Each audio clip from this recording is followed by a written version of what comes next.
Open your eyes to banks that are robbing you. You know who my favorite president was? Who? Thomas Jefferson. Because he saw all of this coming and tried to stop it. He fought the banks.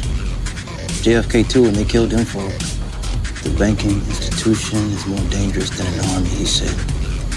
He also said that every generation needs a revolution, Jimmy. The American dream is just that. Just a dream. War is a continuation of politics, only by other means. Politics is a continuation of economics by other means. This is our bank. This is our war. And this is our plan of attack. Banks have become an essential threat to our democracy. So consider this justice. Thank you for listening to Revolution Radio at freedomslips.com, the #1 listener-supported radio station on the internet. Please help support this station so this battle can continue forward. Revolution Radio!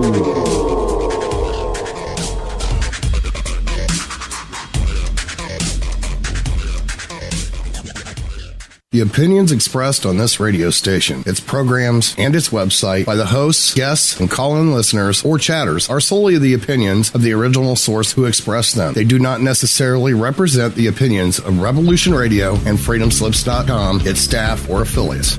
You're listening to Revolution Radio, freedomslips.com, 100% listener-supported radio, and now we return you to your host.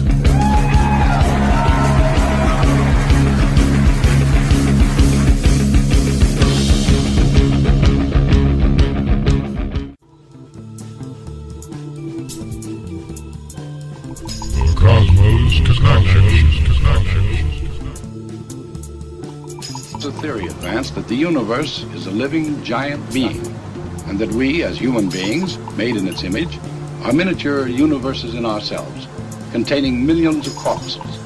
The components of each corpuscle imagine themselves to be in a complete world of their own. Please join TJ Morris as she brings topics on cosmology, metaphysics, conspiracy theories, science, theology, ufology, and psychic awakening. Prepare to have your conscious go cosmic.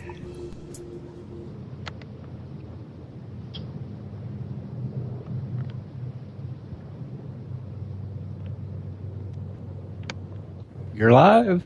We're live already? Wow, that was quick, folks. Hello there. We're happening right now, live. Oh my gosh. This is Cosmos Connection with your host, Teresa J. Morris, Janet Carol Lessin, and a Mad Painter. And we're here every Saturday, 6 to 8 Eastern. That is 5 to 7 Central, 4 to 6 Mountain, and 3 to 5 Pacific. So thank you for joining us. We're going to be talking today, we believe, with some friends of Janet's that are calling in right now as we speak. I can hear it. I'm Mad Painter. Hello. Hello. Hi. You're on the air live. This is TJ Morris, Cosmos Connection with Revolution Radio. How are you today? Oh, we're good. We're having a little thunderstorm here, so we're having a little problem getting on Skype. Oh, okay. Well, you're definitely live right now, Linda. Janet Carol Lessin's here with me, as is the Mad Painter, our producer. And we'd love to have you, I guess, live. Is that what we're doing? So, Janet Carol Lessin, why don't you take over and we'll listen for a moment. Go ahead. Okay, today we're actually going to have Linda Smith and her beloved husband, Richard Smith, and I'll tell you a little bit about them. For the past 50 years, Linda Smith has been an extraterrestrial experiencer and is the author of The Kings Are Coming, a biographical account of her and her family's lifelong encounters. Boy, that's a curious title. I'll have to ask her about that. She was born in New York City and grew up on Long Island in Uniondale and Freeport. She studied business at Long Island University CW Post campus. She went on to work in the local public school district and has continued to work in education since 1998. As a third-generation experiencer, Linda's earliest recollection of any extraterrestrial contact took place 50 years ago at the age of 3, when she found herself face-to-face with two small beings standing in the hallway of her home. Linda's family is no stranger to alien contact or UFO phenomenon either. Her maternal grandmother, Florence, had an unexplained scoop mark on her leg since childhood. Her sister, Michele, had a first-time experience around the age of 4, and Linda's children have had experiences spanning the last 21 years, making them the 4th generation in her family to have inherited what started with her grandmother and continues with her own mother, Ruth. In '94, Linda's mother, Ruth, started openly showing an interest in UFOs, logging every sighting experience she had for the next 11 years. And following Ruth's suggestion, Linda started journaling shortly thereafter. And as fate would have it, the combination of these 2 diary logs would become the foundation of The Kings Are Coming. And let's see, she's a member of the executive committee for the New Mexico UFO and Paranormal Forum. And she's been asked to be on the alien contact discussion panel for the forum. And she's invited to be a guest on our show, Cosmos Connection, and she'll be speaking at the 2018 Cosmic Highway Conference in Hooper, Colorado. We need to put the date up there for that. If you have it, dear, send it to me and I'll put it on the page. And she's the mother of 4 children and the grandmother of 7. Oh my goodness. Linda resides in Rio Rancho, New Mexico, with her husband, Richard Smith, who is also an extraterrestrial experiencer. Okay, now,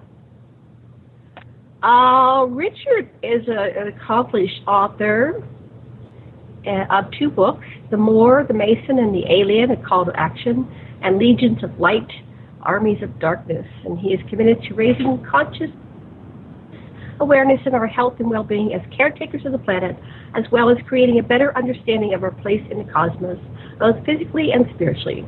He believes that we must focus on the lost knowledge of where we come from before we can truly understand the ancient wisdom of where we are going on the path of our everyday lives.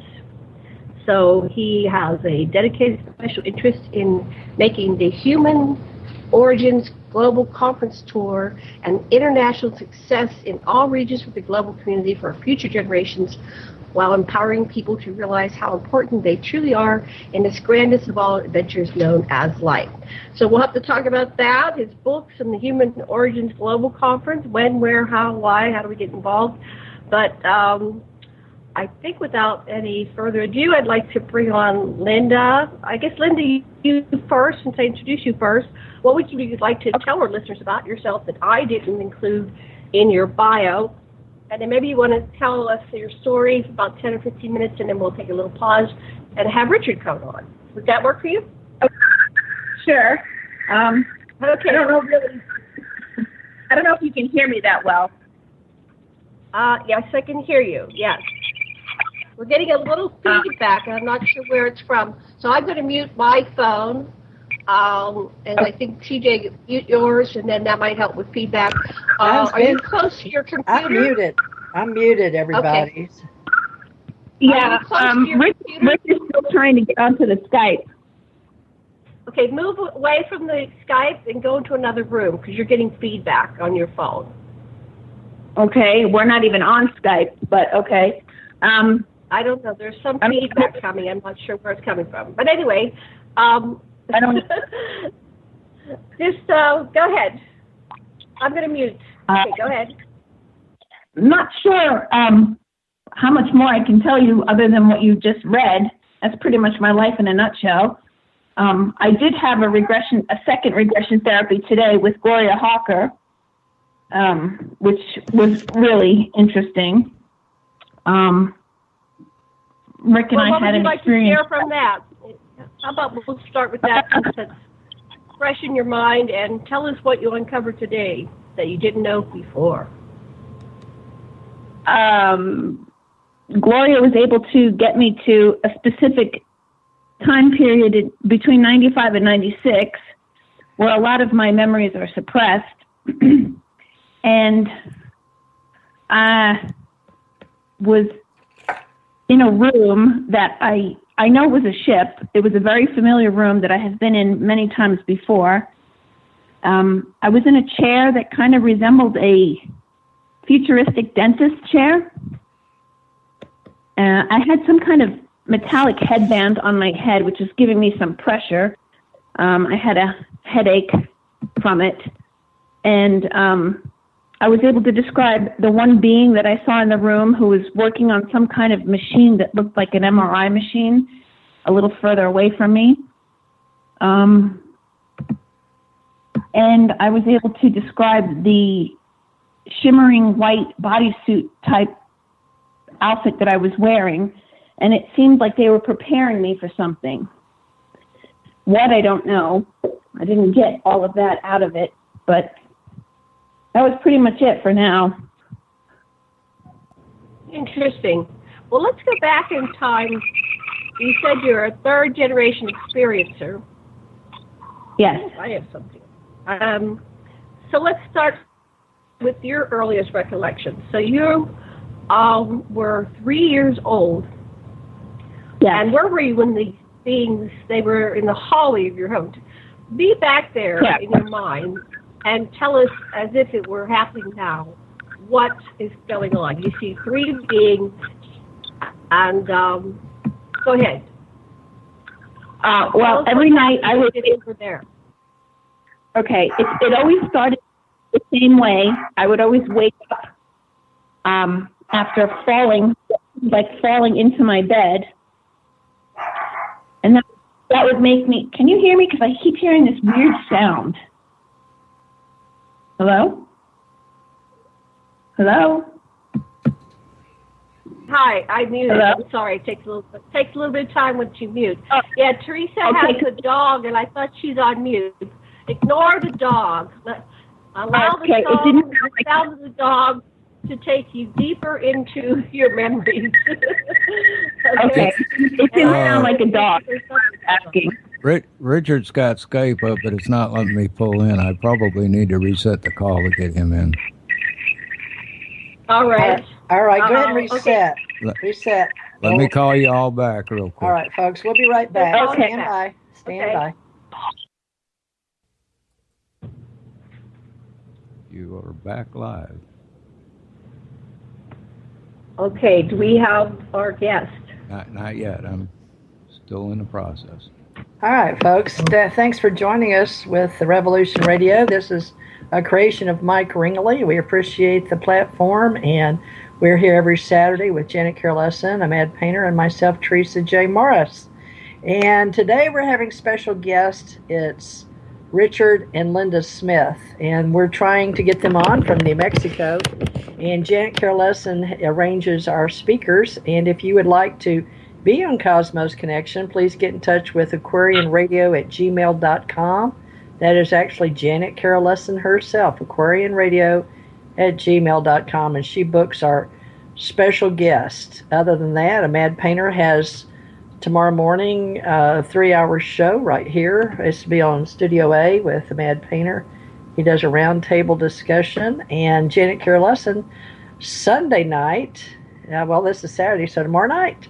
How about that? Yeah, they're both on the day tomorrow night, Janet, with Sacred Matrix, right? You want to tell them about that? Yes. Who's coming on? Yes, tomorrow night. Who do we have tomorrow night? We have Andrew Bashago. Wow. And he's talking about democratizing capitalism. That'll be an interesting topic. It's not going to let me pull him in on Skype. Okay, so we'll have to go back to the phone, and they'll have to share the phone or listen to the phone together or something. All right. Well, we'll do what we got to do. Hello again. Hi, Linda. We're not able to bring your husband in on Skype. We apologize. But It's okay. I think it's the thunderstorm, and I actually just got a phone call from one of my coworkers that there's a funnel cloud headed our way. oh no. Oh my. Right. Yeah. Wow. Well, should you go to in New Mexico? Do you have a tornado cellar? No. Sure don't. Would you like to have us call you back later then, or are you going to continue? That's up to you. I'm okay right now. I see the pitch darkness, but I don't see anything else. I'm going to actually try to go outside and see if I can see anything. Okay, well, yeah, let us know if you got to duck and cover or run or go, oh, shoot, I'm in Wizard of Oz, or it's not Toto, it's not Kansas. Whatever you got to tell us. And we're here with you. I don't know how good that'll do. Not good. It's crazy. Are you on speakerphone? I am. That's the problem. Now I'm not. There you go. Okay, now I'm not. We were getting feedback. Yeah, I have. Okay. All right. Where are your children? Well, I was on speaker so that Richard could help. Does he have a phone that he could? Does he have his own phone and you could be in separate rooms so you could both be on your phone? Yeah. He can go to his phone. And Janet, how do you get it? Can he email it to you? Well, no, you could put it in the chat for. They're not on the right? chat. In the chat for They're them, not on so the they chat. can call your cell phone. Yeah. Yeah, Well, he's going to do it right now. Yeah. Hello? Well, okay, then just text it to me and I'll. Okay, let me see if I can text it to you while I'm on the phone. Hold on a second. Okay, I'm going to turn it on. My phone's public. I'll be glad to say it on there if you want to send it to me. Yeah, go ahead, TJ. You can receive it. Linda, I just texted it to you. Oh, he texted it to you, Okay. Janet. Check your phone. Yeah, I had shut my phones off, so powering them up because I was trying to get rid of the feedback. I thought it might be coming from my end. Okay. Let's see. Did you text the one ending in 4103 or? No, 3442? 4059. That's not me. I don't know who that is. I don't have a 4059. No. Hold on. The 4103 is the one. My phone, Okay. the phone that I sent ends in 4059. Okay, here it is. Okay, I'll give that to Matt. Isn't this fun? We're having so much fun. Folks, we're all over the Okay. place, but we'll be with you. I'm in Florida, there Linda's in is- New Mexico, Janet's in Hawaii, and Ahmad's in Georgia. We're trying to get Linda Smith on here with her husband, Richard, but right now we're listening to Linda Smith arguing with a tornado whether it's going to play in the sky with her. So. I really hope not, because yeah, Linda. I'm used to Florida hurricanes, but I'm not used to tornadoes. I hear you. Yeah, we've been going through that down here, me and Ahmad. Ahmad lives right around the Jacksonville, right above in Valdosta area, and I'm over in the Panhandle, northwest. If you remember where Pensacola is, I'm in Gulf Breeze. Gulf Breeze. Oh, I love it here, too. But what part of New Mexico? Are you near Albuquerque? Yeah, we're north of Albuquerque in Rio Rancho, and wow, I don't know what that is out the window, but it looks wicked. Uh-oh. Oh, Well, something wicked this way cometh. Tell the flying Does it have a monkeys to bird? go away. Go away, flying monkeys. No tornadoes in New Mexico. So you're close to... Yeah, wow. Well, Well, we were we're doing still- this 2 weeks ago with TJ, who was down there in Florida with the hurricane coming her way. It's like, and then Amanda had the hurricane coming. Please enjoy this I Verizon think we have ring while the party changes. is reached. Okay. Wow, what was that? That was interesting. I'll Okay. put it on speaker. All right, folks. Oh, we got him? We got it. Richard? Hello, I'm here. Hi, Richard. Yes. We're having a party. Welcome to the party. We're having a Hi there. tornado party. Yeah, so Tornado Alley, and this is Richard and Linda Smith. Finally, now let's tell the tornado to go away, and we'll try to work this out. Linda and Richard, Janet, Carol Lessin's here with a Mad Painter, the producer. He's Thomas Becker, and I'm your host, Teresa J. Morris, and we're glad to have you. And folks out there listening, all of you that think we're funny, we know that. So, okay, so let the weird party start. So, okay, so back to Linda. Linda, since you started, and then just when you want to turn it over to your husband, and I'm going to go on mute, okay? So I'll be right here. Okay, me too. Okay. Never minimize noise. Okay, we're on mute. Take it away, you guys. Okay, I don't know. I forgot where I was. Okay, the 3-year-old experience. Every night I would wake up in a panic and feel like I had fallen back into my bed, which then made me walk into my parents' bedroom, which was right next door. this one particular night, I got to the hallway and I heard in my head, go back to sleep or go back to bed, one of the two.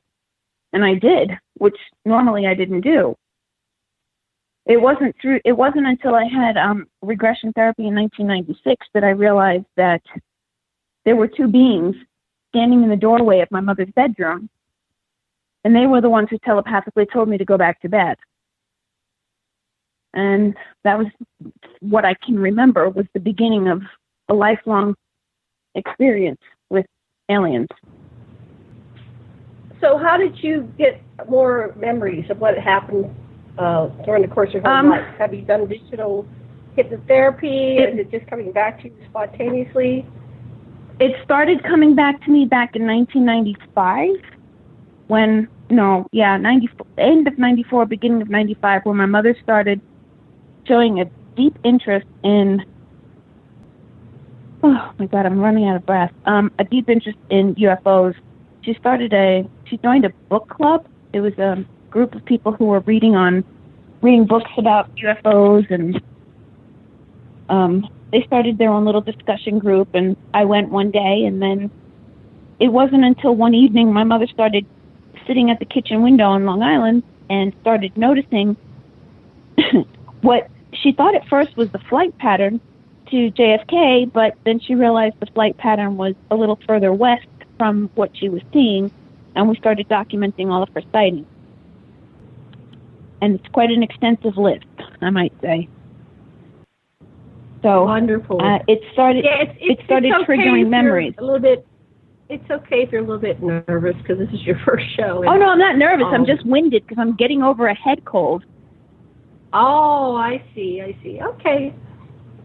Well, we're here. If you have to just take deep breaths. I just had nose surgery, so I understand that one. Yeah. You can't breathe.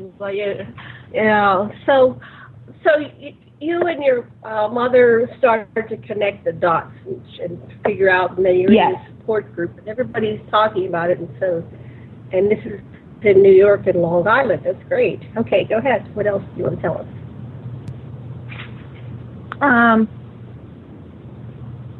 What are you saying?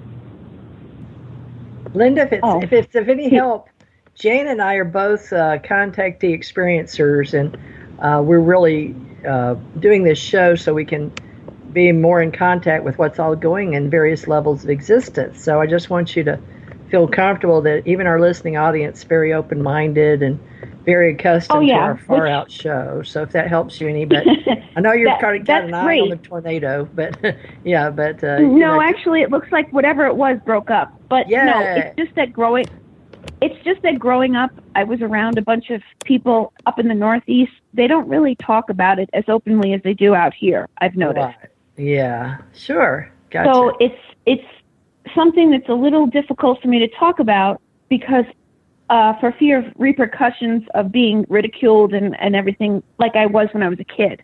Oh, trust me, I'm the same way. I am. You wouldn't think I did. It's only recently because of my husband that I started coming out of it and started talking publicly about it. He was the one who pushed me to finish the book.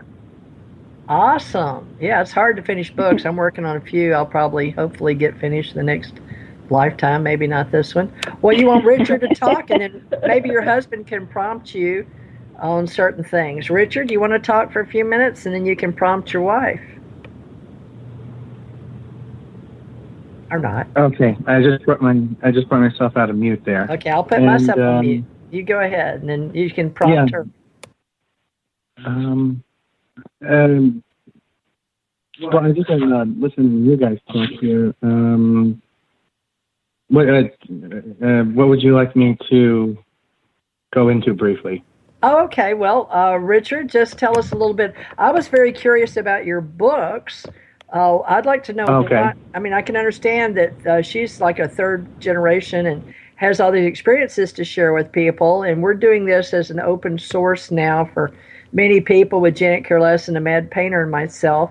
So anything you have that, about your books and how you got into this alien ET UFO community topic, all that kind of stuff. And yeah, I mean, my first awakening to all this was around the age of 21.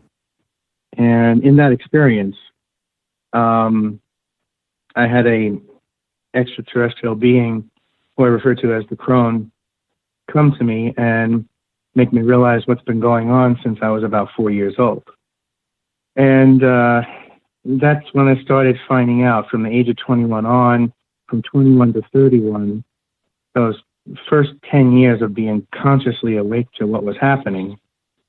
This is when I started coming into the acceptance that this was a generational thing for my family, with my mother and my grandmother being potentially connected to this as well. And something that included both my brother and I. And my brother his name is Robert, and he's married as well, and he is the one with the kids in the family. So, that was the only way my parents were going to get grandkids is with him. So he has 4 girls, and now I see in different ways they are born. Each one of those 4 girls, my nieces, who are basically the center of my universe in a lot of ways,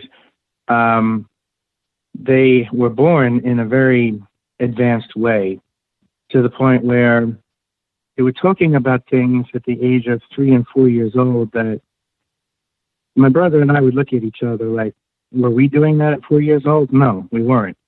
So I've seen it in that way being passed on to them as well, from my grandmother to my mother to my brother and I, and now to my nieces. And what's strange about that is that a lot of this, on the good side of things, tends to favor, I've noticed, the female principle or the feminine goddess energy. So, the idea is like, how did my brother and I get thrown into the loop? And that's because my aunt and my mother, who were the daughters of my grandmother, I mean, there were 5 boys, my brother and I and my 3 cousins. There were no girls in that generation. So it was going to end up being passed on to someone there, because there were no girls to pass it on to. That ended up being me, with the realization that my brother was involved with it as well. So, this is where I'm coming from on it, is that it's something that has been passed on.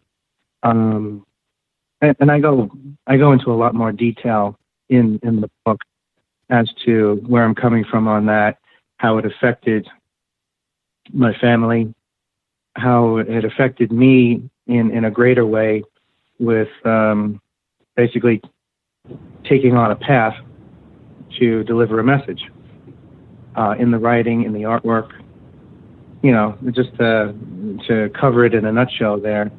So that's how I ended up being connected to it.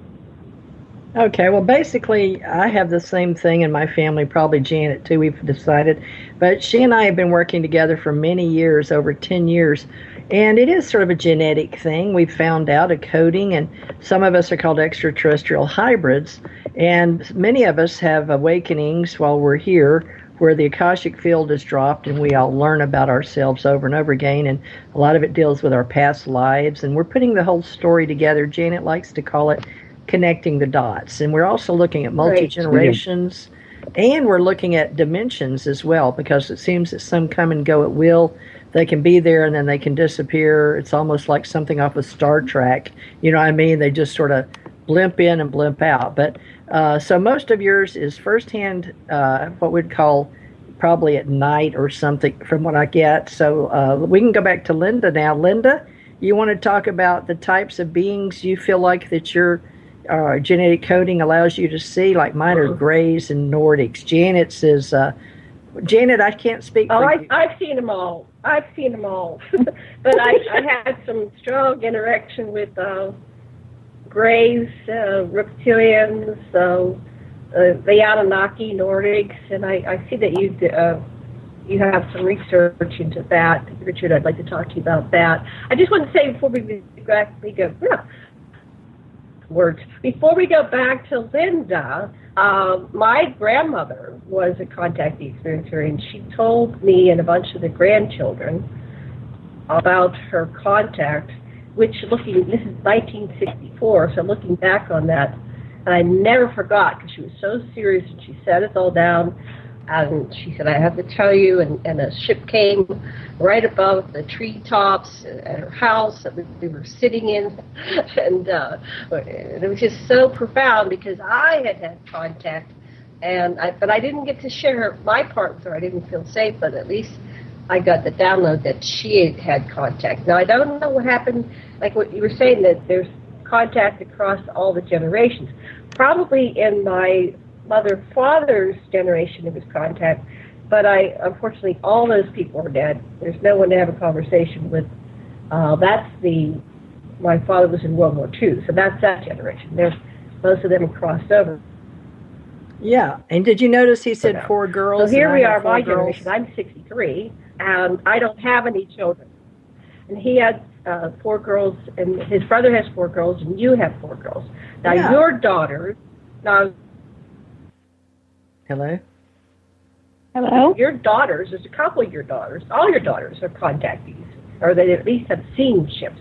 Right, they've Hello? seen ships. Are we there? Can you hear us? Yeah, can you hear me? It sounded like we went off. Yeah, we're fine.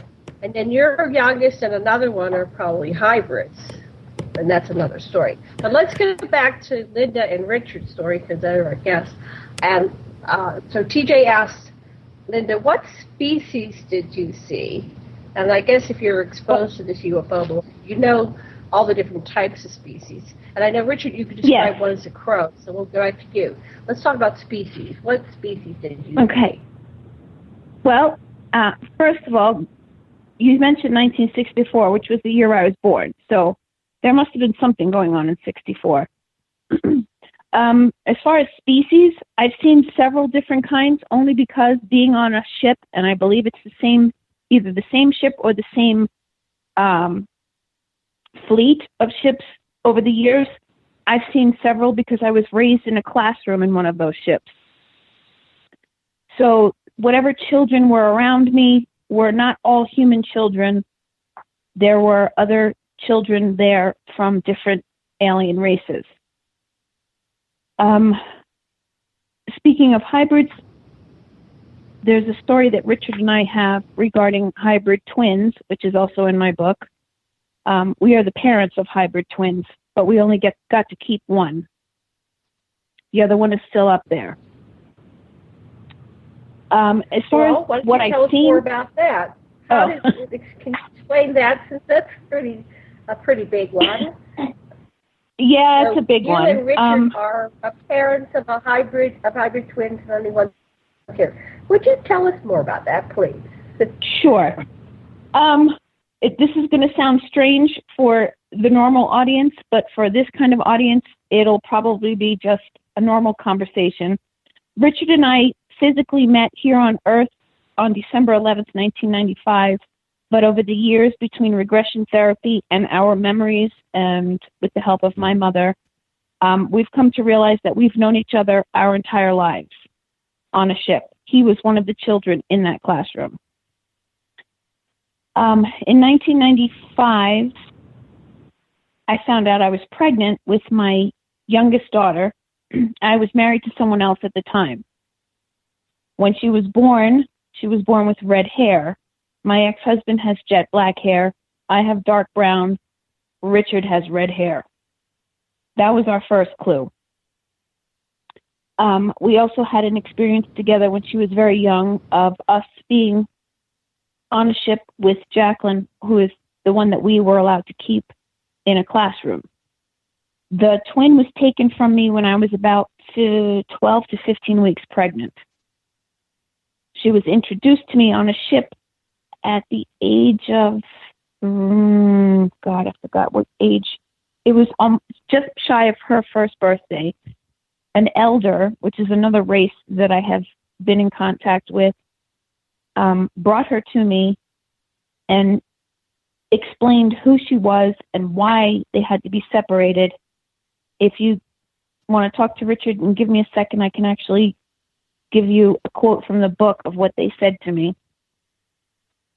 Okay, Richard. That sounds good, yeah. Yeah, Richard, while she's looking up about the twin, tell us about your experience on the ship. Do you remember? I had a classroom experience too that comes and goes, but yeah, Whitley Strieber wrote a book called The Secret School. So a lot of people have classroom experiences. You know, it's funny you said his name because I was on a radio show, Kevin Smith's, but when I mentioned Whitley Strieber, everybody was following me till I dropped his name, and then everybody was like, oh, blah, blah, blah, blah. So when you drop a name like that in this stuff, they think you're just trying to gain favor. But when I was in my little school, I swear to God, there was a little blonde-haired, blue-eyed boy that I came to be known as Whitley Strieber as an adult. And I'm sorry, folks, but that's just the way it is. I don't remember what the other kids looked like. They could have been grays, Nordics, pink, purple, I don't know. But for some reason, one little boy was picked out of that. And in my mind's eye, when I went to San Antonio in my life, I started looking for Whitley Strieber. And then I got to know Ann, his wife, really well.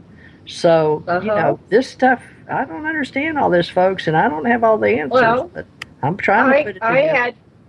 I had two boyfriends at different times, and as an adult, you know, we met and we became lovers, and I lived with both of them at different times, and you get looking at their childhood pictures. Here's my box, it's a little shoe box. Here's the pictures of me as a kid, and when I came across a certain age, it was probably like between 7 and 10, when I saw Jason, you know, my mouth dropped, and I go, oh, I know this little boy. I mean, I know. And then the same thing happened with Steve. Now, what was her name? The psychic in the 60s. She was the psychic to the president, Jean Dixon.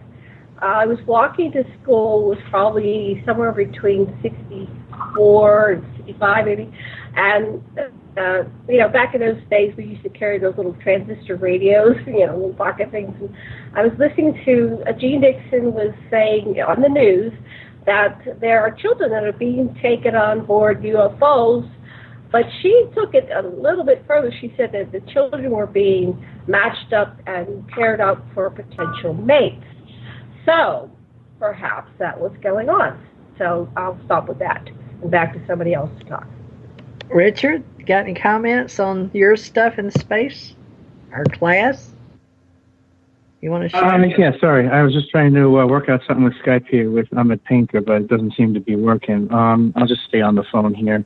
Yeah, it's as far as the class structure goes, I remember Linda and I having an experience where we were bringing our daughter, one of the twins, the one who is here on Earth and is now, as of this year, turning the age of 21 and lives in Tampa, Florida. But when she was a baby, toddler, somewhere around the age of possibly 4 years old, I remember us bringing her to, for lack of a better term, the doorway of the classroom. And, you know, there was a bit of a barrier there. We weren't allowed to cross it. We could only hand her off to the tutors and mentors that were in there. And when she walked, because, you know, you're not allowed to interfere with the nursery classroom. That's forbidden. And when she entered, I remember her, you know, this little 4-year-old girl having a huge smile on her face because she was meeting up with all of her alien friends. And they weren't exactly all hominid shaped. Most of them were, but some of them, you know, looked very alien, like, you know, something way off the beaten path. Like one of them looked like a baby manta ray. You know, another one just looked like a blob. And but there were many others that looked like, you know, other hybrid children. And it wouldn't surprise me if her twin was in there somewhere. Linda has a better intuition and feeling on that. I don't think to the best of my knowledge, I've ever been allowed to see the twin. And I think I understand why. And for the most part, there's been a 20-year gap between the time frame of 1995 when Linda and I first met here on Earth, and then, the year, August of 2016 last year, when the path was finally cleared for us to finally be together, after 21 years of one circumstance or another forcing us to be separated. And in my discussions and conversations with the Quran and other members of what I refer to as the sisterhood, it had become clear to me over the years as to why that separation had to take place in a lot of ways to protect the child. So, that's been my experience with the classroom environment, is taking her to school, so to speak, but never allowed to cross over into the classroom. Adults weren't allowed. Okay, Matt, you wanted to ask a question about abilities. I don't know, to him or the children. Go ahead. It was from somebody in chat. They wanted to know if you had any special abilities. Who, Richard or me? Richard or myself? Both of you. I do. I'm an empath. I can feel other people's feelings and their emotions.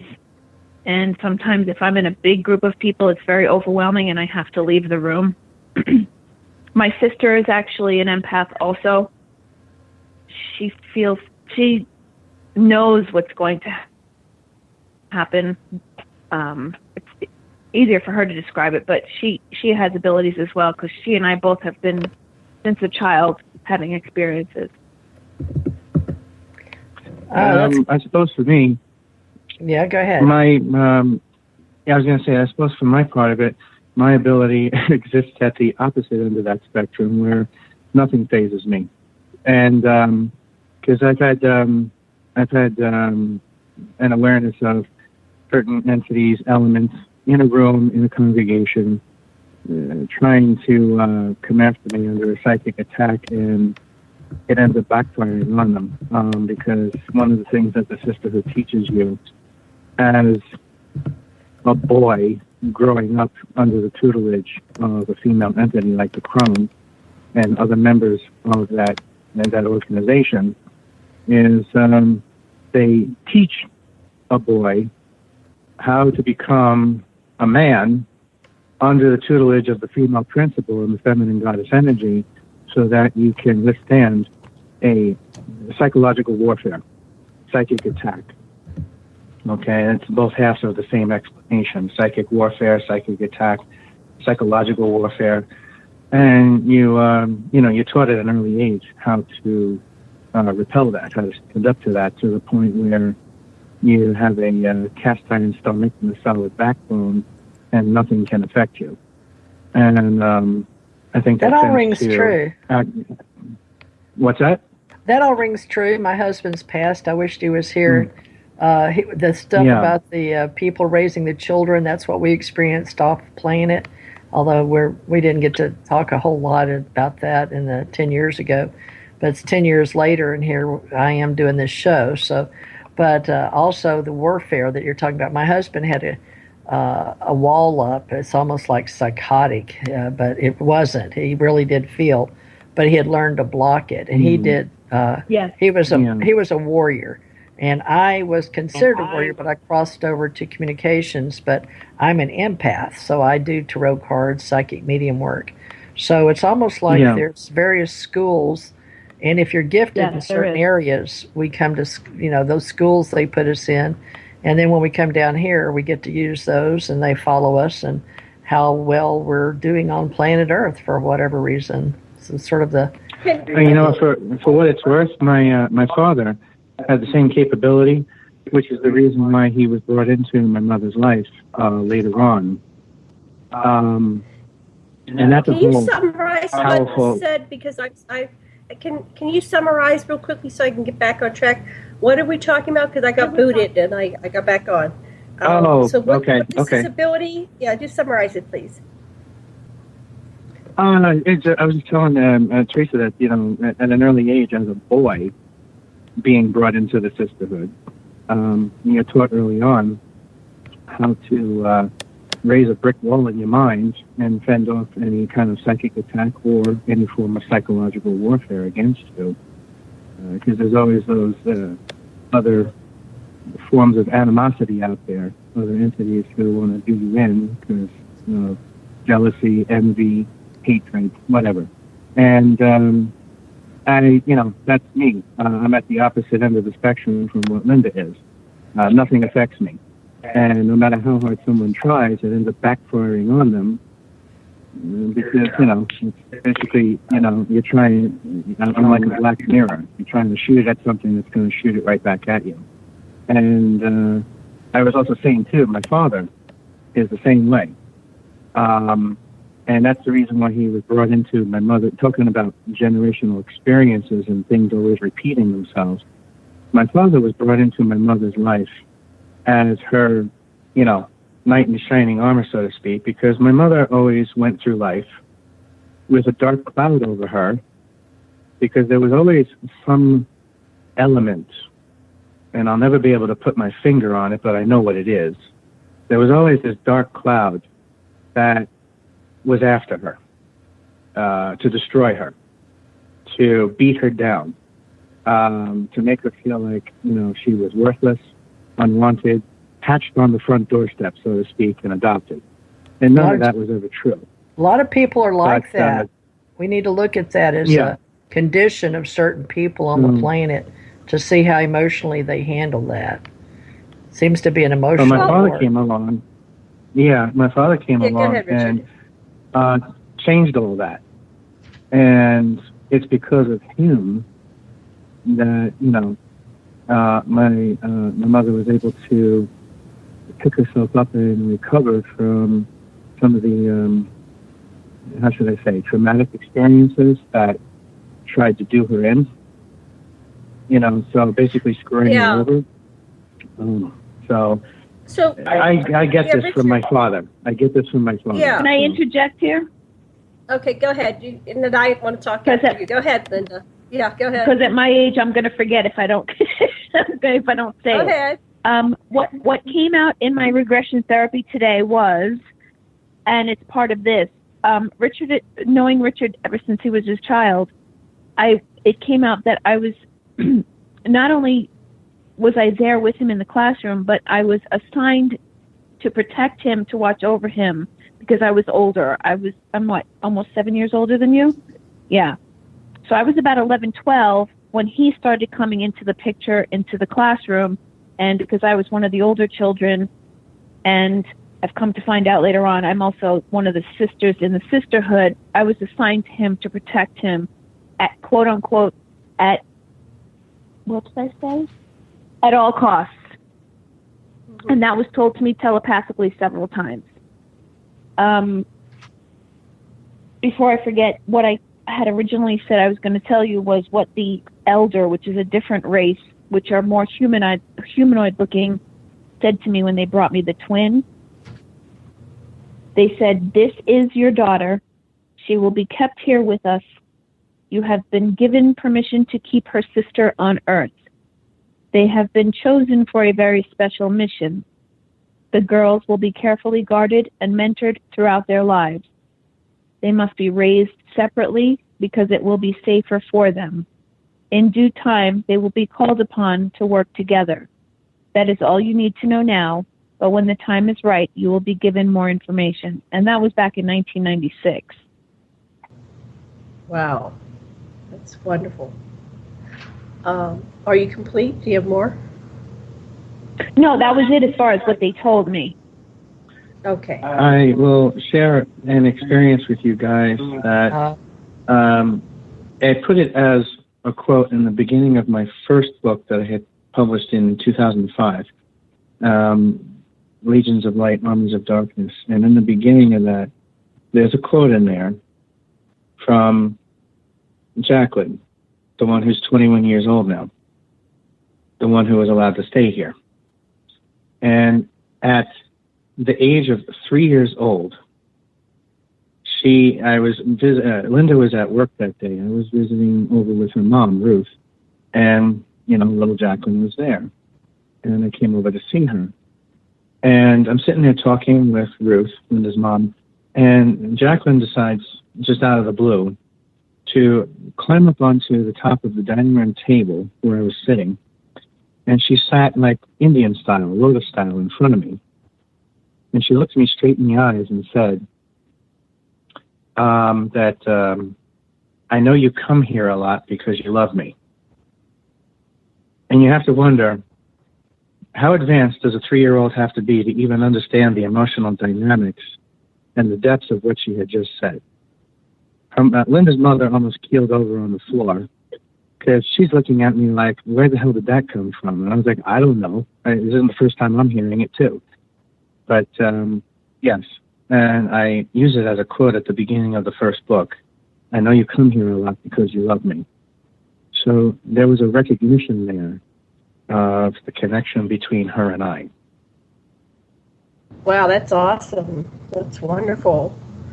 I wanted to back up, and you were talking about your mother, and I've had to deal with it. My mother was undiagnosed schizophrenic, and I think it came from her involvement. My family were Masons on both sides, and I don't want to demonize everybody that's a Mason, but I'm just saying there was some mystery there because she would periodically kill me. And I'd be out of my body. Okay. I would figure out how to get back. So that was our dynamics. I was the youngest of 3. There was 5 years between me and my sister. They were in school. I was home alone with Mom. And Mom would act out and do horrendous things. And then when everybody came home, she acted like a saint, but she just, strangled me or drowned me or something. And then I'd come back and God. Often from the other side. Yeah. So, anyway, just wanted to reflect on that. And I hope nobody else had such horrendous experiences. The upside is I became very psychic. I've had 8 near-death experiences. I've been on the other side. I know who I am as an eternal being. I've had ongoing contact since the crib.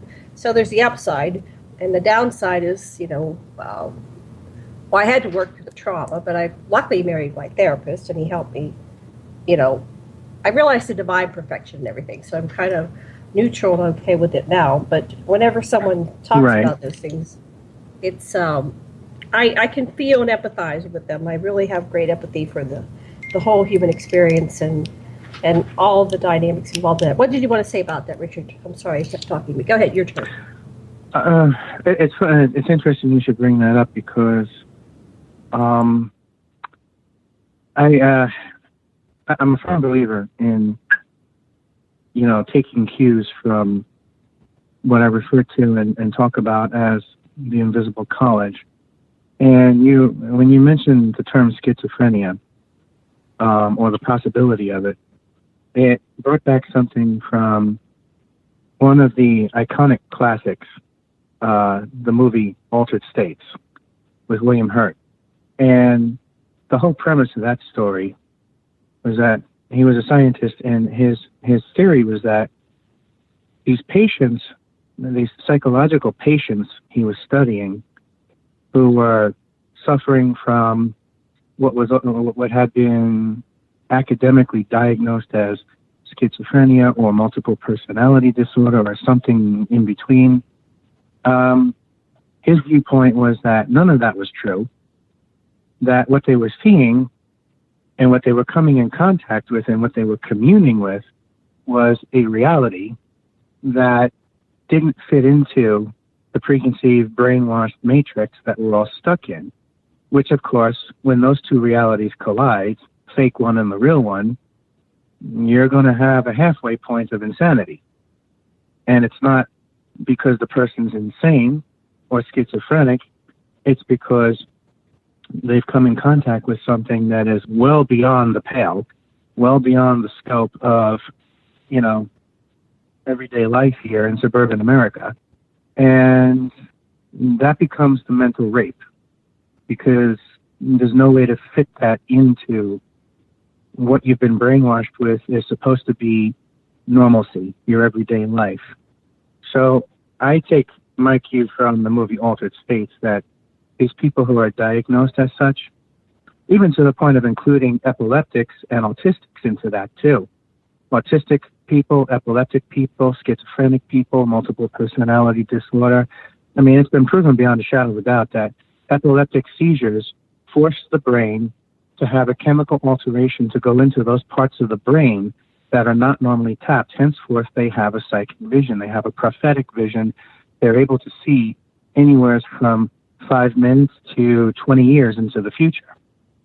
And so that's, something to consider there possibly about your mom there, is that the We're diagnosis... going to take a break, Richard. I hate to bother you, but we got to go on a break. But we'll be here, folks, in a few minutes. Stay with us, and we'll come right back. So everybody just go on mute, and we'll be back in a minute. Thanks a lot.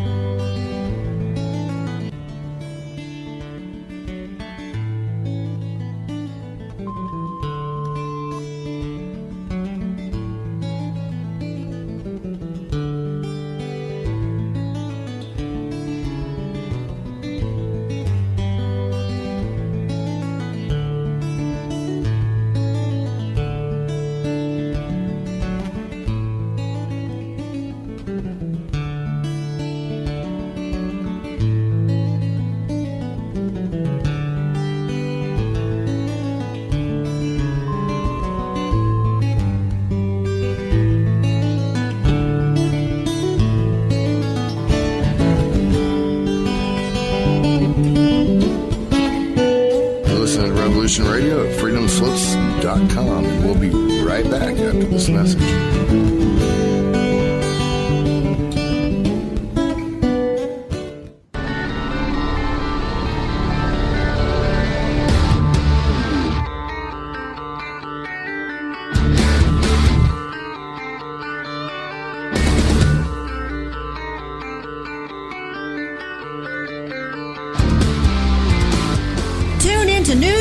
Tuesdays, Wednesdays, and Thursdays, 6 to 8 a.m. Eastern Standard Time.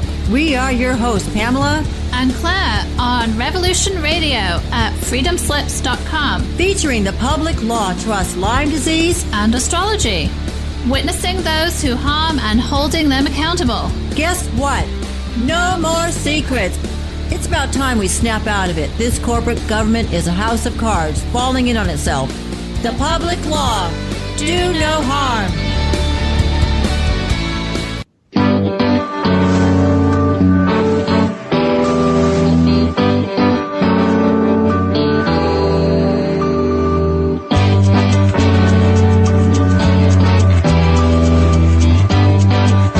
We're in a narco-syndicalist commune.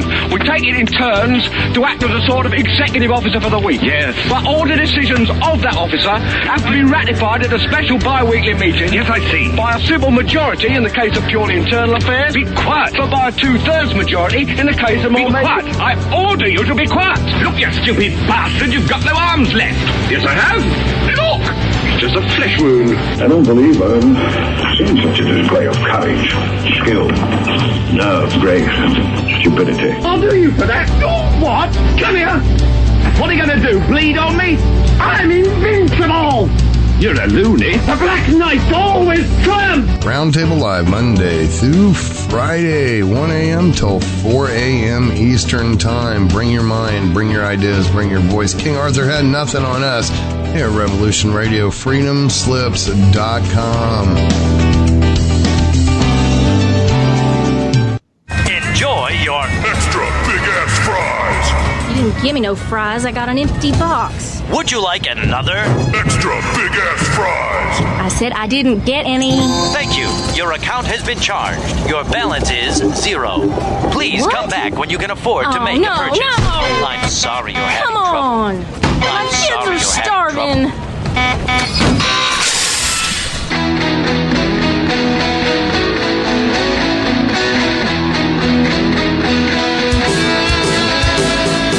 Thank you for tuning in to Revolution Radio. Here at Revolution Radio, we believe in freedom of ideas, freedom of speech, but above all, we believe in freedom of existence through self-reliance. This station is 100% listener-supported, and as a fundraising promotion, I have a kick-ass free gift for a $100 donation. 35,000 seeds. 25 years in the freezer. Long-term storable, 54 different varieties. So if food prices go crazy, the shit hits the fan, or if you just want to save tons of money every year by creating your own food like I do, grab our seed pack special. Just look for the banner on the homepage at freedomslips.com. Don't be a statistic. Don't be part of the problem. Be part of the solution. We need, as humans, to start taking care of ourselves and not depending on the megacorps to provide unhealthy, nasty food. Included in this package is also a DVD with 900 survival and off-grid living documents and the offline home canning how to do everything website all on the DVD. So when you're growing all that food, you know how to can it, store it, preserve it, etc. with all these documents. So thank you for tuning in to Revolution Radio at freedomslips.com. I hope that you will pick up this package and start learning to be free. Revolution Radio, freedomslips.com, where information never sleeps and freedom is one seed that needs to be planted.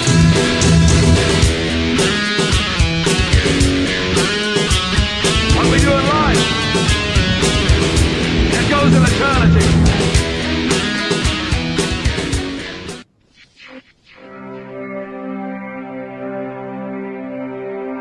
Most guys freeze. That's your cerebral cortex looking for an answer it doesn't have. See? Even your brain knows you're screwed. The body's filling with adrenaline right now, whether you know it or not. The heart's beating fast. It's getting a little harder to breathe. The neurobiological system is telling it to run, but your knees are too weak to move.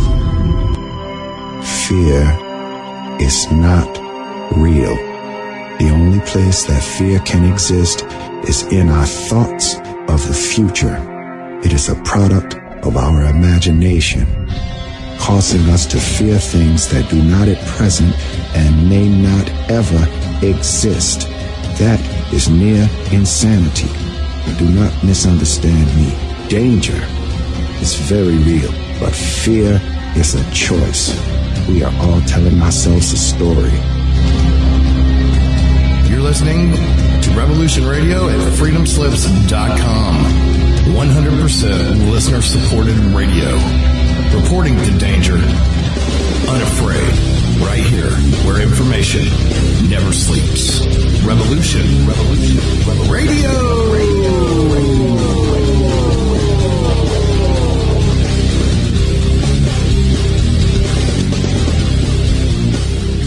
The opinions expressed on this radio station, its programs, and its website by the hosts, guests, and call-in listeners or chatters are solely the opinions of the original source who expressed them. They do not necessarily represent the opinions of Revolution Radio and freedomslips.com, its staff, or affiliates. You're listening to Revolution Radio, freedomslips.com, 100% listener-supported radio, and now we return you to your host.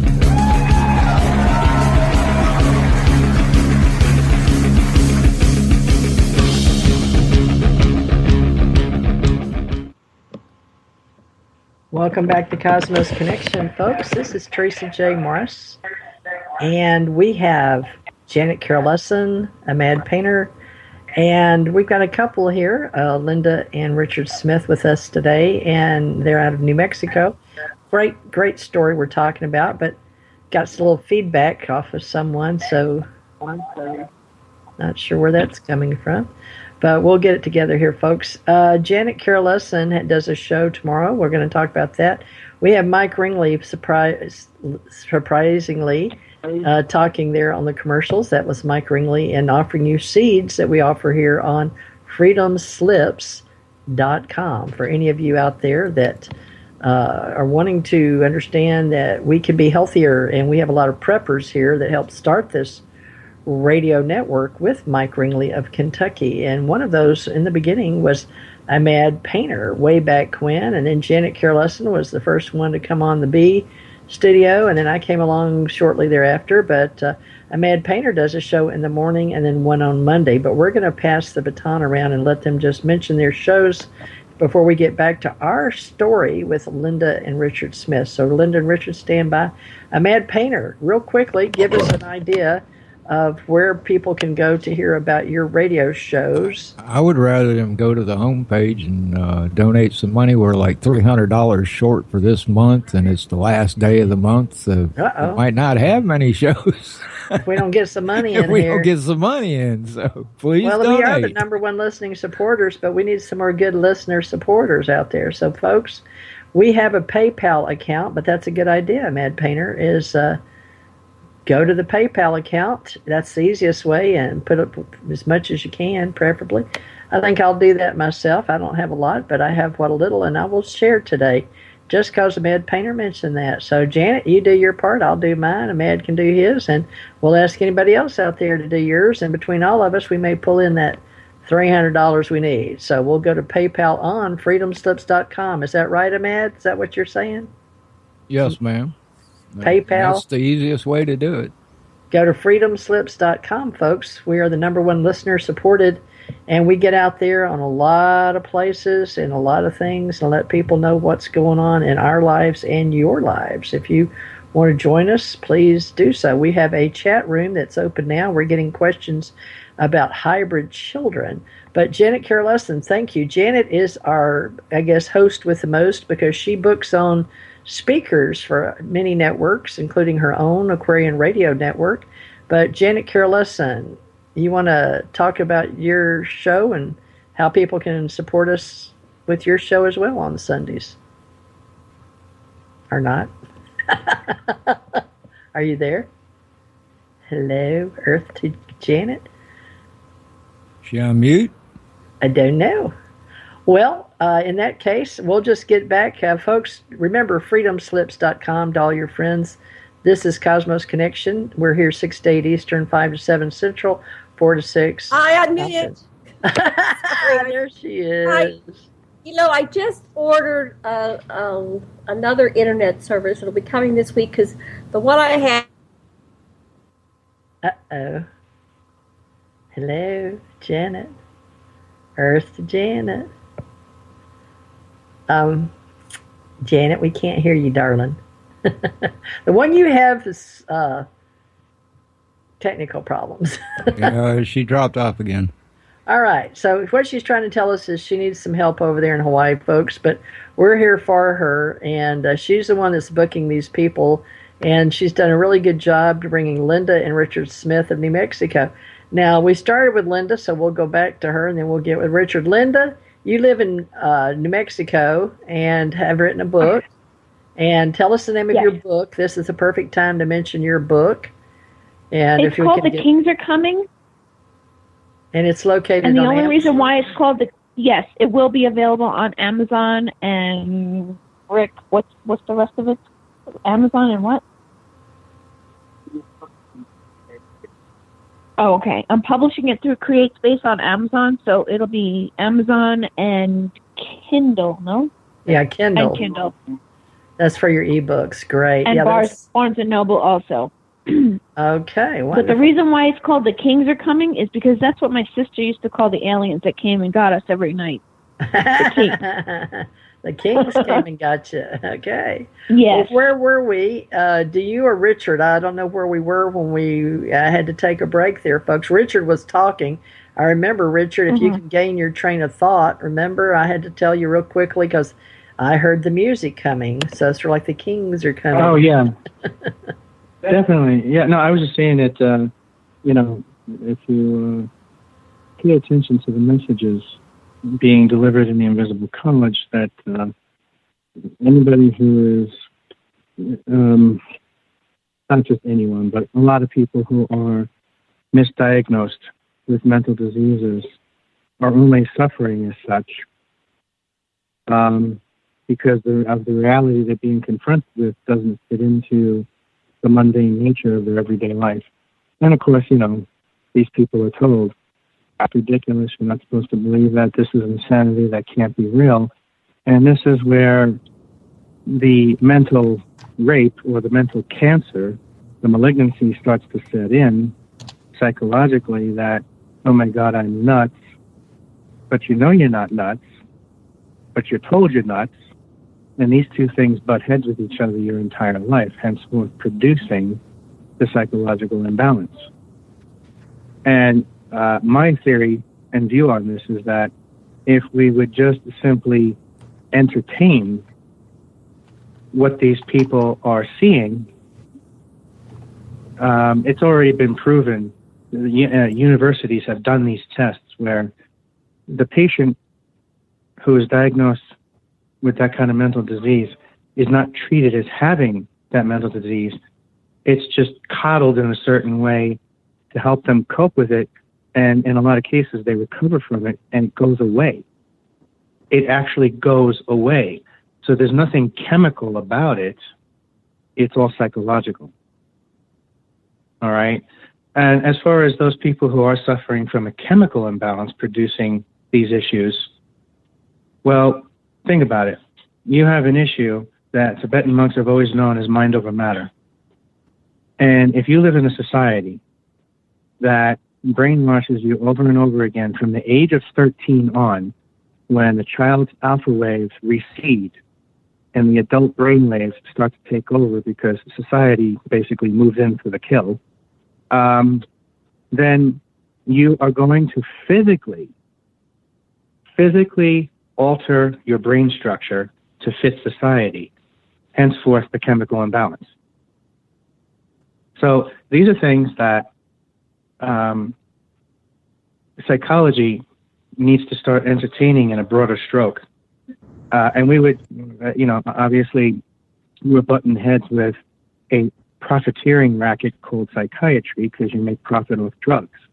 But you get any psychologist alone behind closed doors, and they'll start singing like a bird.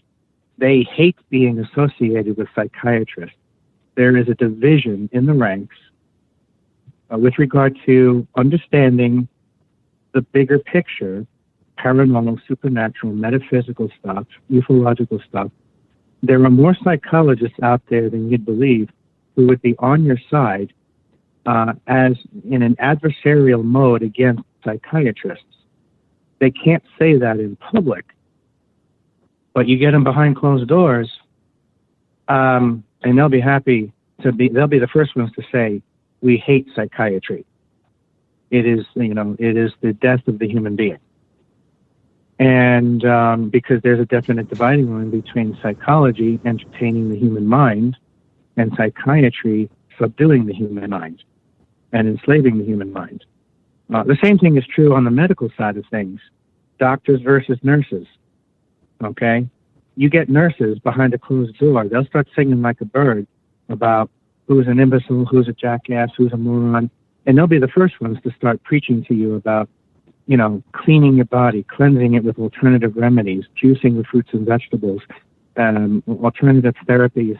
They're in agreement with that. But they can't say that, though, because they're not in control of the situation. The doctor is, and the board of directors of the hospital is. So once again, we're back to square one with a profiteering racket that is designed to intentionally destroy the human mind and destroy the human condition, because a lot of this animosity towards the human condition centers around the alien abductions phenomena, alien contact, extraterrestrial intervention. It's phenomenally amazing how much of our economic structure on this planet is designed to strictly subdue that as the ultimate enemy to the profiteering structure on this planet. And you can't, like in the good old days with the church, you can't make a profit off of reincarnation. So you had to invent sin. And by inventing sin, everybody had to pay their way into heaven. And so the church was making a tidy profit off of everyone's imaginary sins. Okay? So, it's church versus reincarnation, doctors versus nurses, psychiatrists versus psychologists. It's the same garbage across the board. Okay? The ones who know the truth are the ones who are not allowed to speak in public. And Matt has a couple of questions coming from the Peanut Gallery, which is our chat room, but those are the important listeners. So, Matt, you've got a couple of questions you want to start, and I wanted to say one thing before we go. It's interesting you mentioned sin, because the Anunnaki, Nanar Sin, created the monetary system as a manipulation and control system to enslave humanity. So that's where sin came from. And so, yes, we have the sins. All right, so go ahead. Matt, do you want to ask the questions that are coming through on our chat? We got a lot of people they just very asked excited about today's show. They just asked if what you thought about demons and sin. Demons and sin. Okay. Yeah, sure. First of all, the word demon, they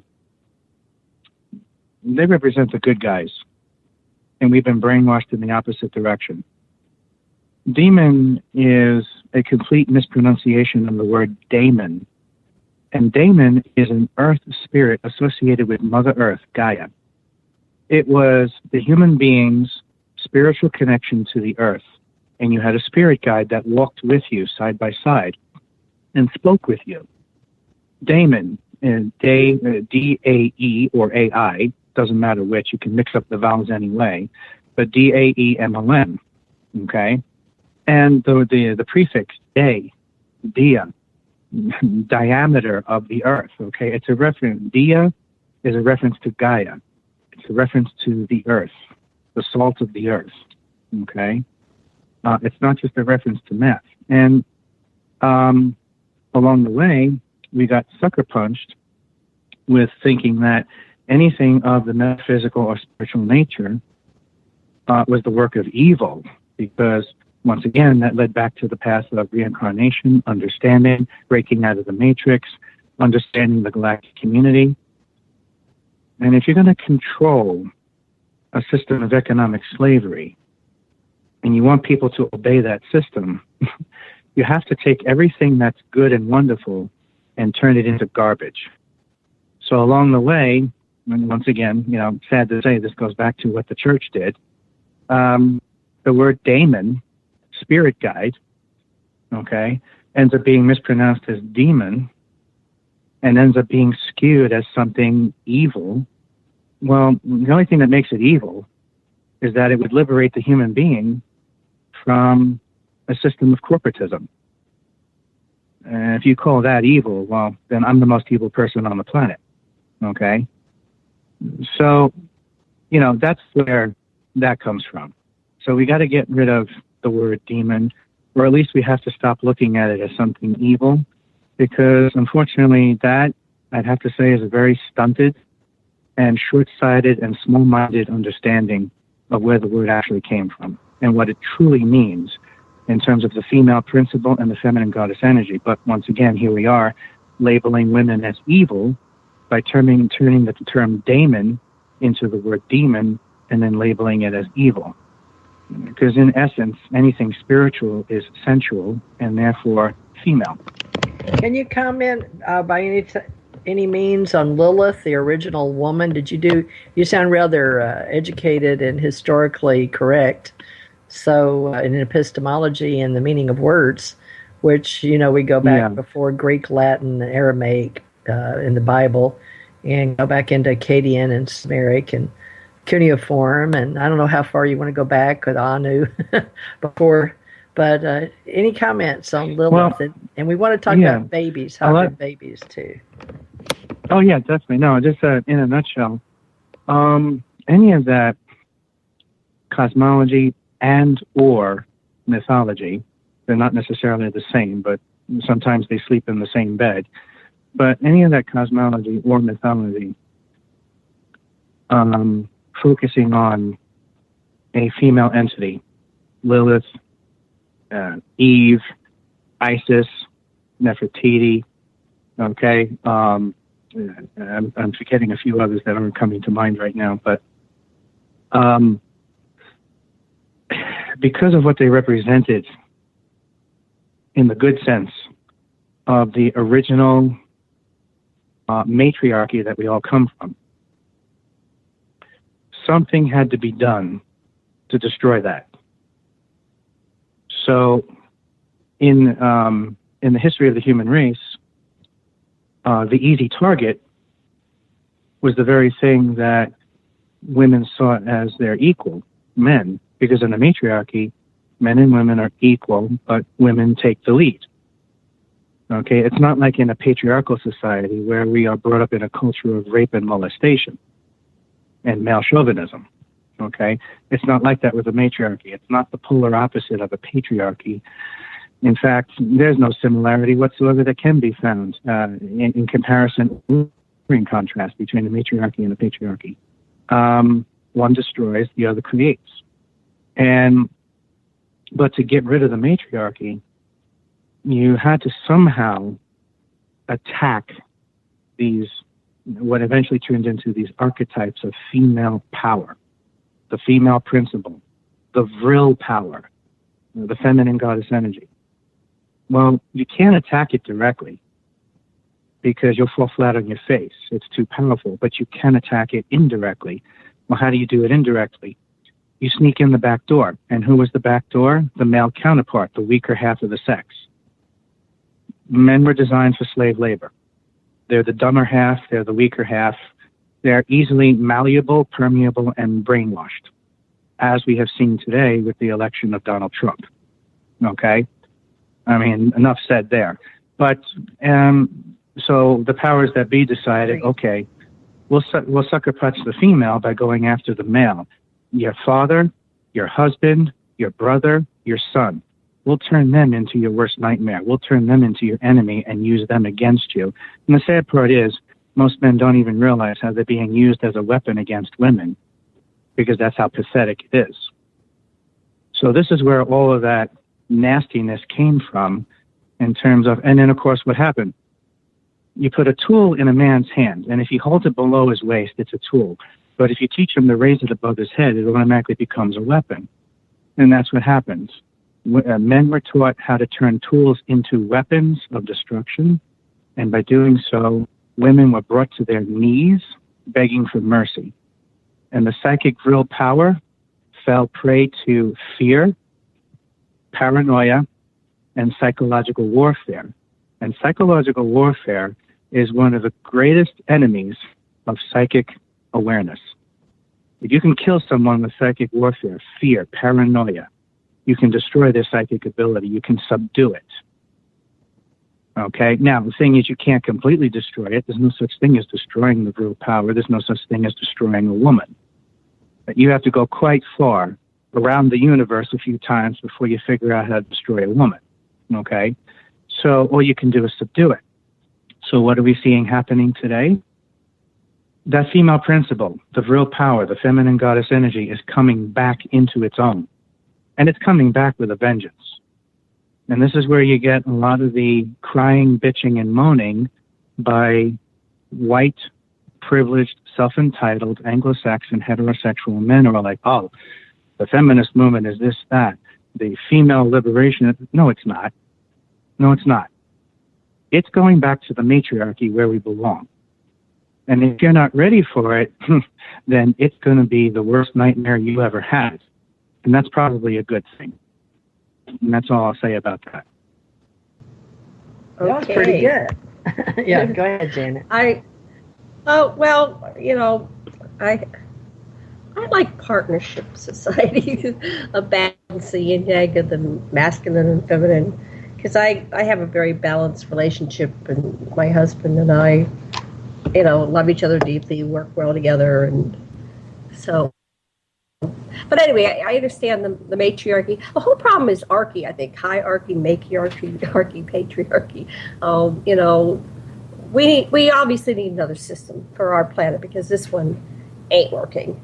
Well, the balance you're talking about, that's what I'm referring to. Yeah. It was the balance that was destroyed, and right. It's the balance we have to get back to. So how far back do we go to the destruction of the balance? You go back to Nibiru, and they had their war, which decimated the male population, and so then to have a viable population, the men had to select more than one woman, and then the women become second-class citizens. But how far does it go back in your research? Does it go back to the war in space with the different species, the Lyrans and the Dracos?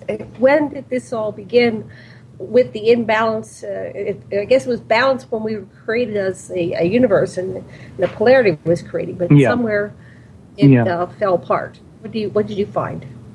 After the final, I would say the final patriarchal invasion of this solar system, which more so had to do with the Greys stepping in on behalf of the reptilian queens. Everybody else who represented the competition, the Canis Lords, Enki, Enlil, all of them, they were all booted out, gone. So in that final phase, when the whole operation was taken over by the last regime that moved in, that's when, when they started putting the pieces back together and getting the system of, how should I say, the mating ceremony to produce the perfect obedient slave, generation after generation, and getting the system of economic slavery back on track after everything went to hell. Then it was realized, oh, wait a minute, there's mutations in the genetics. And in those mutations came prophets and civil rights leaders and liberated women who knew better than the rest. And as such, what I refer to as the Shetu regime, a.k.a. the shadow government, decided, okay, we got to do something to subdue this. What are we going to do? And that's where all these plans of action were put into place to go after it. The thing that's always been a thorn in their side is that they knew they could never target it. So they burned us in previous generations. They picked up the women and they started burning us, and anybody that shone bright, they would single out and burn us for 1,000 years or so. But I wanted to ask you, so you go back to the original wars and this whole thing where Enki and Enlil got shut up. What is the time frame that you're talking about, and what is the source of your information? Time frames, I never deal with calendar time frames. I just tell people 500,000 years ago, pick. 1,000,000 years ago, does it really matter? No. I personally don't care. What I care about is the chronology. And chronology is much different than our used and abused dating systems that we have here. So people always ask me that. How far back are you going? I don't know. How far back can you remember? So, go back as far as you want. It doesn't matter where you place it. Are you able, as a human being that only lives a stunted lifespan of 75 years, do you really care whether it was 500,000 or 1,000,000 or 2 billion years ago? Does it make a difference to you? The answer is no. There's a part of me. There's a part of me that has the totality of the continuum. So in a way, okay, so the chronology. So was that before the Anunnaki came to the Earth 450,000 years ago, or after they came to the Earth? I guess as far as what happened to women, it would be after. Yeah. And so as far as what happened to women, it would be after. Okay. And then what is the source of your information? That started, once again, at the age of 21, when I agreed to start taking downloaded information from this extraterrestrial being that I describe in the book as a female praying mantis, a healer, and an extremely protective type of being. I refer to her in the first book as Mother. I refer to her in the second book as the Crone, same thing. And it's interesting because I had someone walk up to me one day and say, hey, the Crone is actually part of certain Native American mythology, and she is described by Native Americans as being very harsh, very strict. I said, yeah, that would pretty much nail it. And that pretty much describes it right there. But in that conversation that started all those years ago, I was also told by her that there may come a time when she's not exactly available on a regular basis anymore. Because remember, a lot of the sisterhood is focused on the development of children. There's very few of them that carry through to adulthood on you. In my case, she did. But she told me, she says, I will be guiding you to other earthbound mentors and teachers to fill you in on the rest of the things that I'm downloading to you. And sure enough, by the time the year, and that was like 1991, 92, and by the time the year 2005 came along, all this stuff exploded to the surface like a cluster bomb. And, you know, it had been building up with reverberations along the way from the early 90s to the early 2000s. By the time 2005 came along, a whole lot of this stuff came to the surface by itself. Okay, that's all. I'm just looking at, you know, we all get a lot of information from extraterrestrials and interdimensionals and research, and it's very difficult to ascertain what is truth, what is reality, what is good, what is bad, because there's always agendas and a lot of the things are hidden and we don't know. So it'd be great if we could storyboard the whole thing, you know. So this is basically a download. I get a lot of downloads. And then a lot of people come and they have downloads, and so we're doing an analysis and examination and a comparison of the download information and comparing it to what was written in stone, so to speak, on cuneiform and historical records, and comparing it with the, you know, archaeological finds and digs and all that stuff. And I don't have the answer. I don't know exactly how to ascertain what is the truth or the reality, or maybe there's what I was shown when I was forward on a mothership. I was shown 24 possible realities, and it's kind of like driving down a highway. Which lane do you want to be on, and do you want to change lane? Right. Change lane. So it's not set in stone. Apparently, the past, the future, and the now are all fluid. And so I guess the best we could do is reach a consensus reality, which might, there probably is a reality which serves all of humanity and all beings and all creation and all animals and plants and you know, solar systems. And then there's something where somebody is always being suppressed or, you know, abused or whatever. So I don't have the answer. I just wanted to, I like to see where it comes from. But for me, I always like, if something doesn't feel good or right, and for me, I just switch the channel. I keep fine-tuning it and adjusting and getting to this reality, which feels good to most people on all levels. So that's all my 2 cents.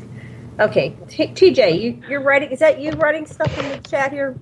Yeah, I like what you're saying, Chris. Rich, and is your wife still here? I like the ideas, and I've heard a lot of words that remind me of me and my husband's own story and what we lived. And, you know, it's perception by each individual, and the rest is the backdrop. Because each of us can write a book about our own history and our downloads. But really, it's like you say, Rich, I mean, what does it matter? And if we're talking about 500,000 years, are each individual, are we going to change the reality, or are we just talking to the choir? You know, are we the ones that will know when we leave the planet? What's your idea of afterlife? In other words, you came here in this short period of time. Linda, you want to address that? Because I've died a couple of times, and I've got 4 daughters, and they've all seen ships with me, and I've lived a total life of knowing I'm here visiting a short time. I have no problem dealing with history, past life, all that, and knowing I'm an alien ET hybrid of some type with a genetic coding. I just came back where my daughter was totally reimplanted with her own son's DNA so she could stay alive. So, in Tampa, by the way, it's one of the best places, Moffitt Cancer Center. So Tampa is a DNA mecca of our genetic coding. I know Moffitt very well because right next door is Schneider's Children's Hospital, where my hybrid daughter had spinal surgery back in 2014, I believe it was. Wow. So I know Moffitt very well. Oh, my gosh. Well, that's where I just lived for the last few months with my daughter to be remade. That is a great area. It's genetic coding. Folks were being made and remade and saved lives. But, folks, there's always been a people coming and going from this planet. It just depends on what perception you want to think about as to what we are. And it's changing all the time. And there's a natural, where we have people that are born, they live and they die a certain amount of time. So we have old age. But if you think about the 500,000 years, why is there not more people on the planet? It's because, go ahead, Linda. You know what I mean? What do you think with all of us higher level, lower level, coming and going, changes, genetic changes? It's the only thing that comes to mind right now, and it's not me that's speaking, is natural selection. That's the only thing that came to mind right now. As far as reincarnation, I believe it 100%. I know Richard and I have shared many lifetimes together.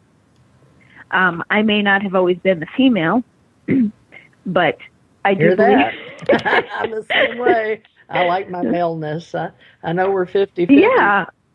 My daughter's got her sons, but if you had a blood test, she would be misconstrued as a man completely if you go by the, right. take the blood, because that's I think what that saved her life. She's a female body. Right. But you understand what I'm saying? We're all 50-50. Yes, I do. Yes, I do. And I believe that the division of male and female is only here on Earth, and it's only controlled by our government. I think that we're one spiritually. We are all connected by some kind of vein through the universe. I don't really truly believe in male, female. I believe in souls. And those souls search each other every lifetime.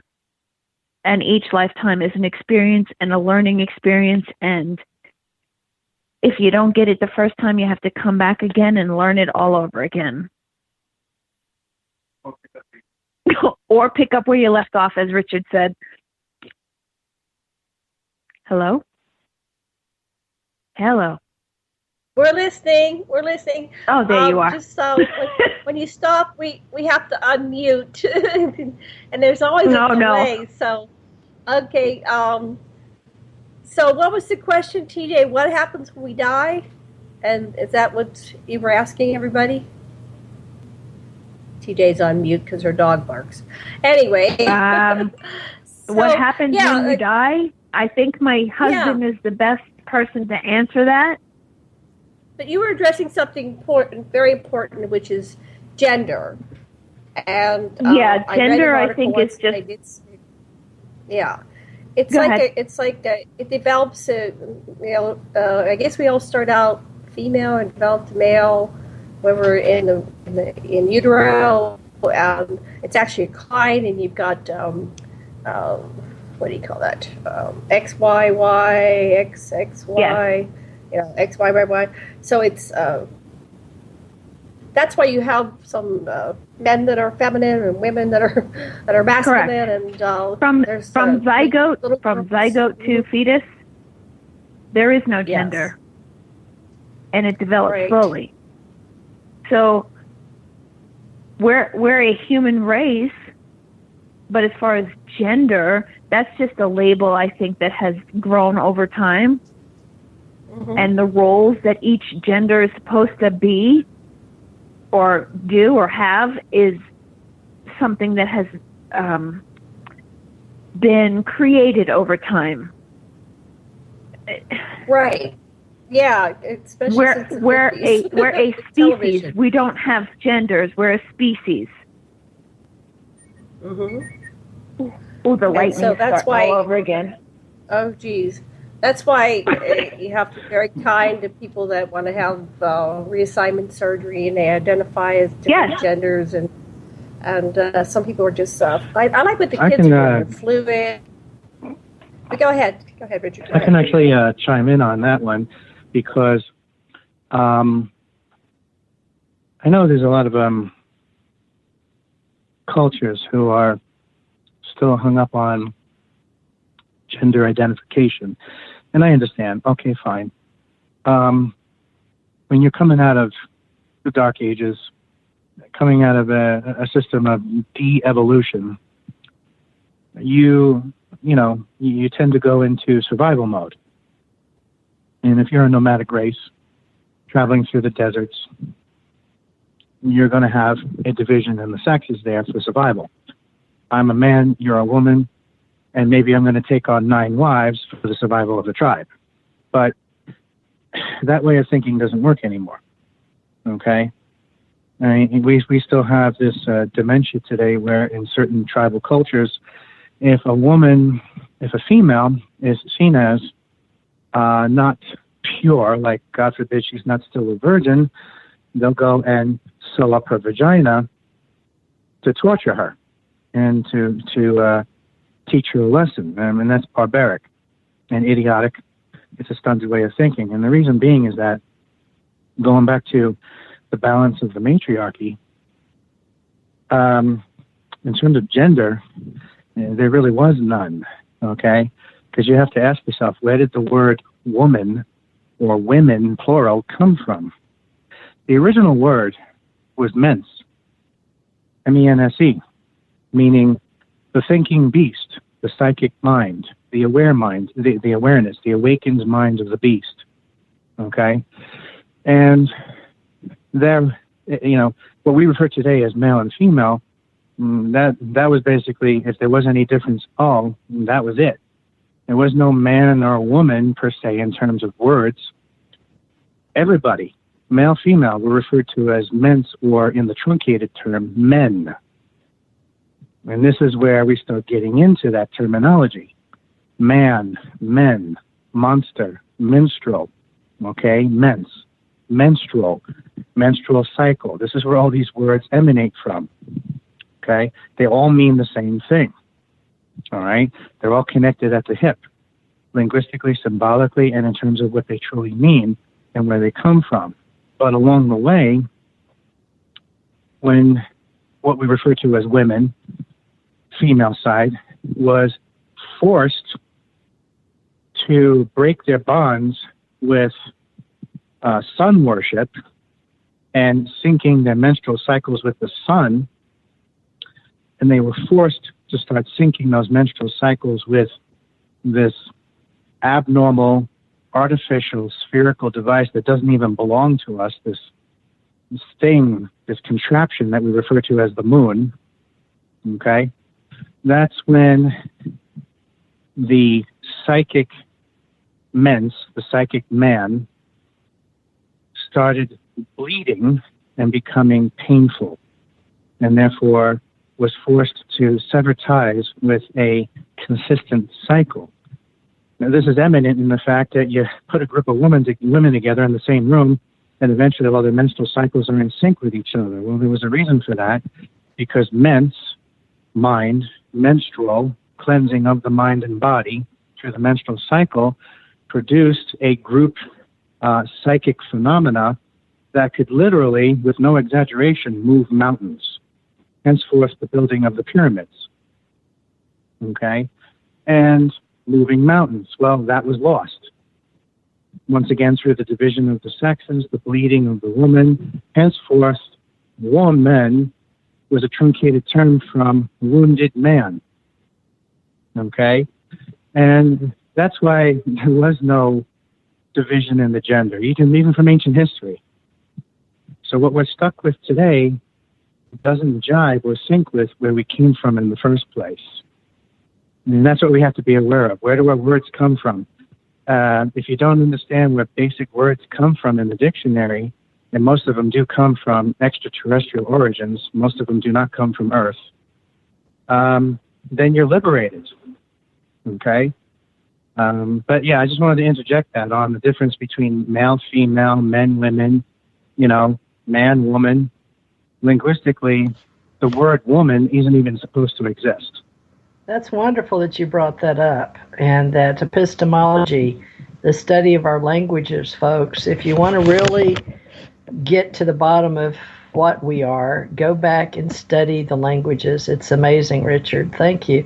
Would you like to speak to the psychic? Because that always comes up in our extraterrestrial conversations, and being that I am a psychic medium and I do tarot, and archetypes and words, and I study all that as well. But can you address that? And then Janet may want to, and so would your wife possibly. The psyche, and you want to just give a little background on, everybody always had a sage, a seer, a prophet, Moses, Solomon, whatever you want to go. Yes, they were the master teachers. They were also referred to these sage, these prophets, these teachers. They were also referred to as swift angels. Okay, they were. And these would be your Egyptian adepts, Buddhist Thai lamas. Okay, the Egyptian adepts were in charge of looking for the next Christ. The Buddhist Thai lamas were in charge of looking for, the next Buddha. Okay, and basically all the same thing because they all came from the same school of thought. And their responsibility was to get to the gifted child, Christ child, super psychic kid, indigo kid. And if you hear a noise in the background, it's because we're having a massive hailstorm right now. I'm going to step out of the room. Hang on. Okay. Yeah, everything's getting slammed with hail right now. Okay. But the thing is it was their responsibility to teach these prophets what they needed.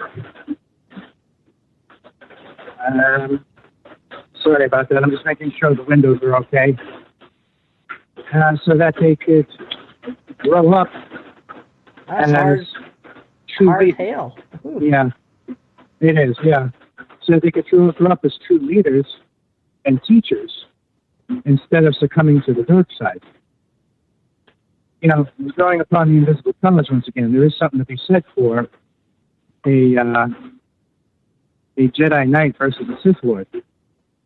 If these Swift Angels or Master Teachers didn't get to that Christ at a certain time, then there's still a good chance that the shadow government would have caught up with them and turned it into something much darker and much more sinister, much more deceptive, and much more damaging to the human condition.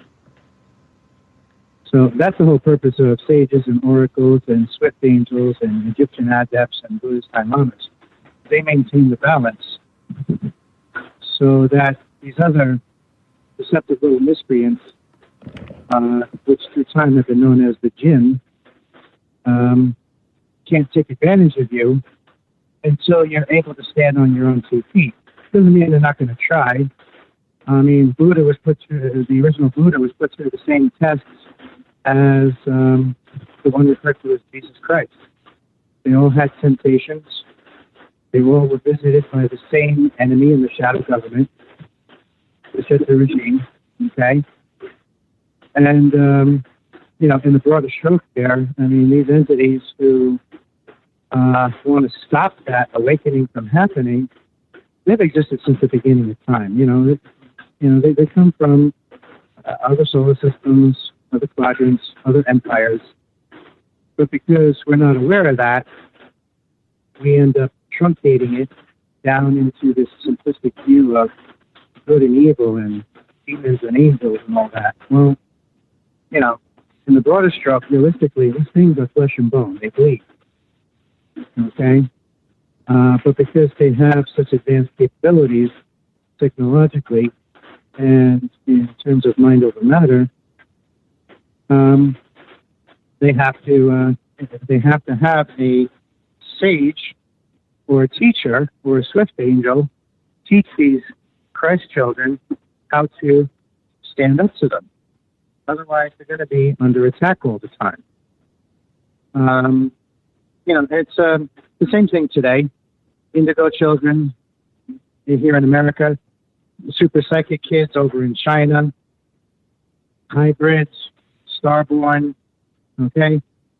They all have some form of a extraterrestrial guide or being watching over them as a safety mechanism. Most of the time, it's a member of the sisterhood watching over these kids.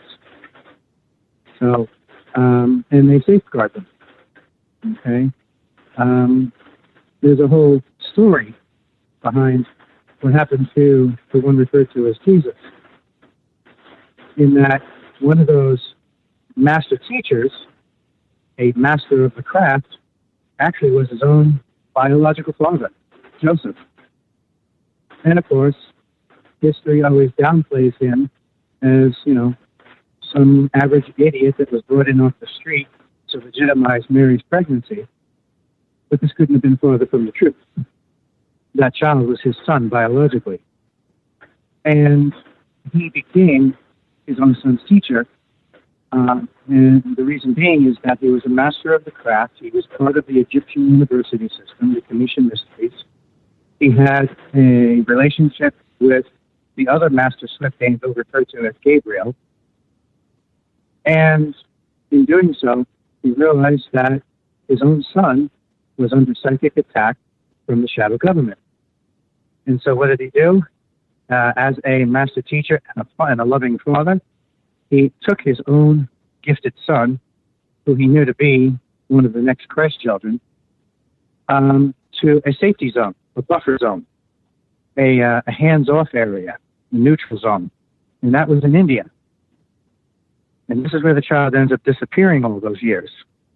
And you can verify this because the master teacher that Joseph took his son to is known as Guru Master Ravanaji, a rich and wealthy prince who had all the political and economic connections to protect this child, and had a buffer zone around him and his kingdom that the Greys, or the shadow government, could not penetrate psychically. And that's the reason why he was took there from the age of adolescence until his mid-20s, when all of a sudden he shows up on the scene again, out of nowhere. And no one except the Jews seem to have an accurate answer to back this up as to what happened to him. But, you can talk to Jewish scholars about this. They know this. You can talk to Hindu scholars about it. They know it too. So, it's just a case of going to the right place and getting the answers, which goes back to what I was answering with Jan's question before. Where are the sources of information coming from? These are some of the teachers that the Chrome guided me to here on Earth. People who are in the know, who have heard me talk, and then they come out of the woodworking like, wow, I need to talk to that guy. I have a few more details to fill in for him. So it's things like that happen. But hopefully that answers your question about sages. And would you leave your email or Facebook for everybody, because we're getting close to the end here. So how do people get in contact with you? People write it down if you like Richard's. It's Richard Smith and Linda Smith of Mexico. But Richard, give them a way to contact you email-wise or Facebook. Sure. If they want, they can contact me at very simply, info@ufoteacher.com. And we could do the same for Linda, too. All right? Same email for both of us. And our website is ufoteacher.com. Okay? You'll find the books on there as well. All information, our bio is on there. You'll find us on Facebook. Okay, but info@ufoteacher.com is a great email to use. Well, great. You definitely have some wonderful information.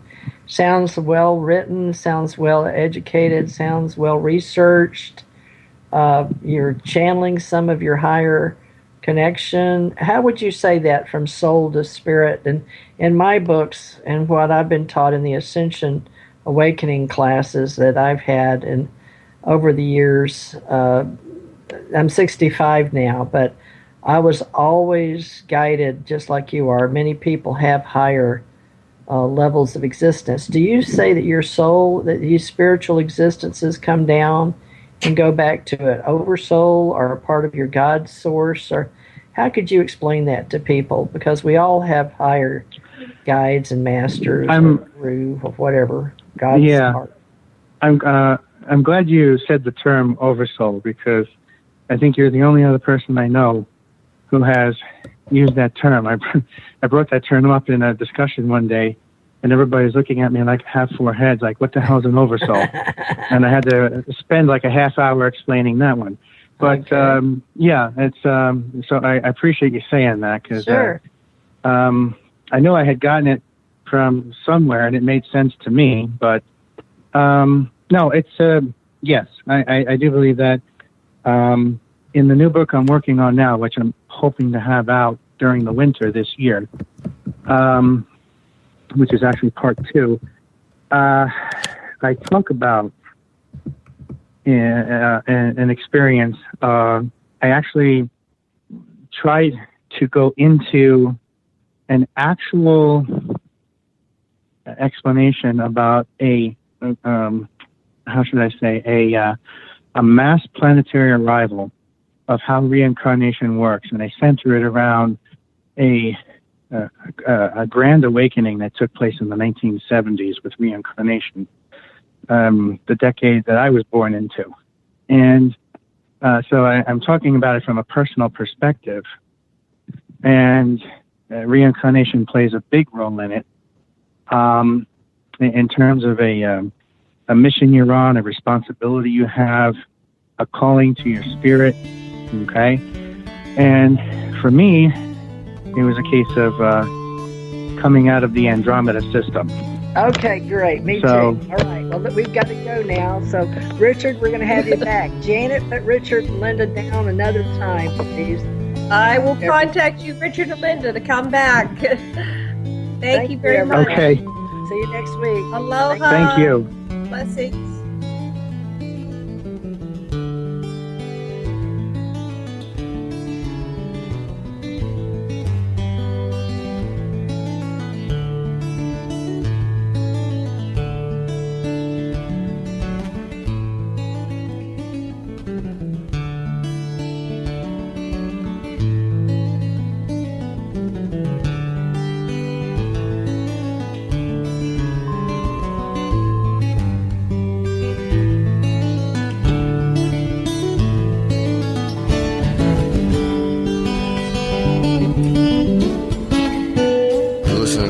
Radio at freedomslips.com, and we'll be right back after this message.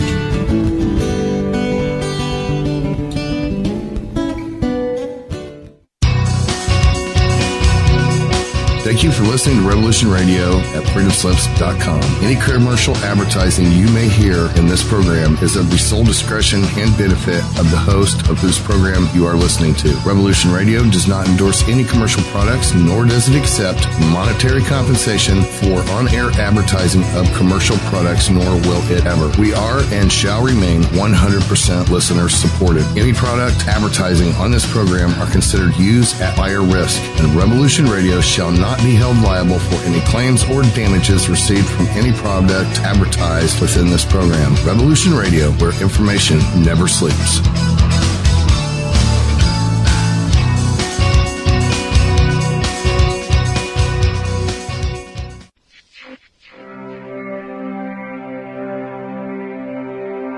Most guys freeze. That's your cerebral cortex looking for an answer it doesn't have. See? Even your brain knows you're screwed. The body's filling with adrenaline right now, whether you know it or not. The heart's beating fast. It's getting a little harder to breathe. The neurobiological system is telling it to run, but your knees are too weak to move. Fear is not real. The only place that fear can exist is in our thoughts of the future. It is a product of our imagination, causing us to fear things that do not at present and may not ever exist. That is near insanity. Do not misunderstand me. Danger is very real, but fear is a choice. We are all telling ourselves a story. You're listening to Revolution Radio at freedomslips.com. 100% listener-supported radio. Reporting the danger. Unafraid. Right here, where information never sleeps. Revolution Radio.